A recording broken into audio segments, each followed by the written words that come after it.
Hello నమస్తే వనకం ఆదాబ్ welcome to my channel Andhra అమ్మాయి ఇక్కడ. సో నేను ఈరోజు మీతో అయితే మా రీసెంట్ ట్రిప్ తిరుమల కోసం చెప్పాలనుకుంటున్నాను. అయితే తిరుమల వెళ్ళాలి అంటే 300 రూపీస్ టికెట్స్ పర్టికులర్ డేట్ ఇస్తారు కదా, ఆ టైంలో బుక్ చేసుకోవాలి.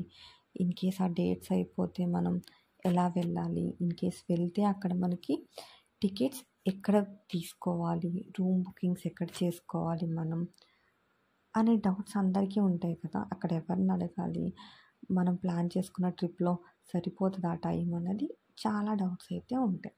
సో నేను ఈ వీడియోలో అయితే మీకు నాకు తెలిసినంత ఇన్ఫర్మేషన్ నేను ప్రొవైడ్ చేస్తాను. సో తిరుమలకి చాలామంది నడక మార్గాన్ని వెళ్తారు, నార్మల్ వెహికల్ కూడా వెళ్తారు కదా. కింద నుంచి ఫ్రీ బస్సెస్ అనేది అవైలబుల్ ఉంటాయి తిరుమలకి పైన కొండపైకి. నార్మల్ నడక మార్గంలో వెళ్ళే వాళ్ళు కూడా ఉంటారు. మనకి నడక మార్గంలో వెళ్ళడానికి అలిపిరి మెట్లు, శ్రీవారి మెట్లు అనే 2 మార్గాలు ఉంటాయి. సో మనకి టికెట్స్ అనేది ఎక్కడ ప్రొవైడ్ చేస్తారు, ఏ ప్లేసెస్లో ప్రొవైడ్ చేస్తారు, ఏ టైమింగ్స్కి ప్రొవైడ్ చేస్తారు అని డౌట్ అయితే ఉంటుంది కదా మనందరికీ.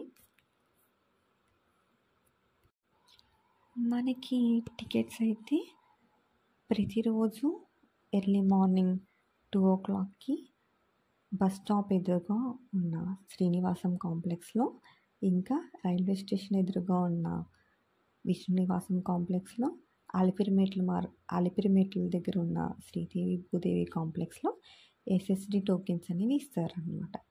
ఎస్ఎస్డి టోకెన్స్ అంటే స్లాటెడ్ సర్వదర్శనం మీనింగ్. అంటే పర్టికులర్ దాని మీద మనకి పర్టికులర్ టైం ఇస్తారు, 7 or 8 సంథింగ్. ఆ టైమింగ్స్ పర్టికులర్ ఏదో ఒక టైమింగ్ ఇస్తారు రోజంతట్లో. ఆ టైమింగ్లో మనం 1 గంట ముందు వెళ్ళినా సరిపోద్ది అనమాట. అంటే రష్ని బట్టి మన దర్శనం టైమింగ్ అనేది ఇప్పుడు అవుతుంది. ఇప్పుడు మనం 7కి వెళ్ళిపోయాం అనుకోండి, అక్కడ చాలా రష్ ఉందనుకోండి, అన్ని లైన్లో వెళ్ళేసరికి మనకు 2-3 hours పట్టచ్చు. అలా టైం పడుతుంది అనమాట. సో ఇలాగ మనకి టికెట్స్ అనేవి తీసేసుకున్న తర్వాత మార్నింగ్ మనం పైకి వెళ్ళిపోయిన తర్వాత రూమ్స్ బుకింగ్ కోసం ఎక్కడికి వెళ్ళాలి అంటే సిఆర్ఓ ఆఫీస్కి అనేది మనం వెళ్ళాలి. సిఆర్ఓ ఆఫీస్లో మనం ఒక ఆధార్ కార్డ్ పట్టుకొని వెళ్తే సరిపోద్ది అనమాట.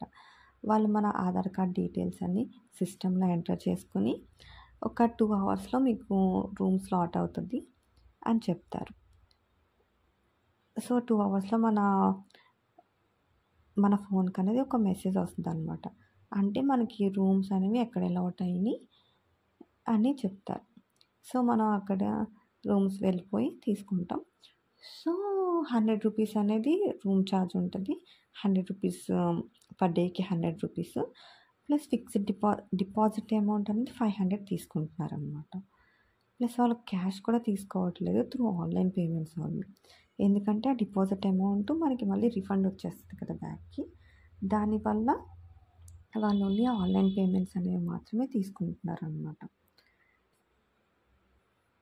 సో ఇన్ కేస్ మీరు కనుక ఆ రోజు దర్శనం అవ్వలేదు, లేదా ఎలాంటి కారణాల చేతైనా నెక్స్ట్ డే కూడా ఉండాలి అంటే మళ్ళీ రూమ్ బుకింగ్ కోసం సిఆర్ఓ ఆఫీస్కి వెళ్ళాలా అనే క్వశ్చన్ అనేది వస్తుంది కదా.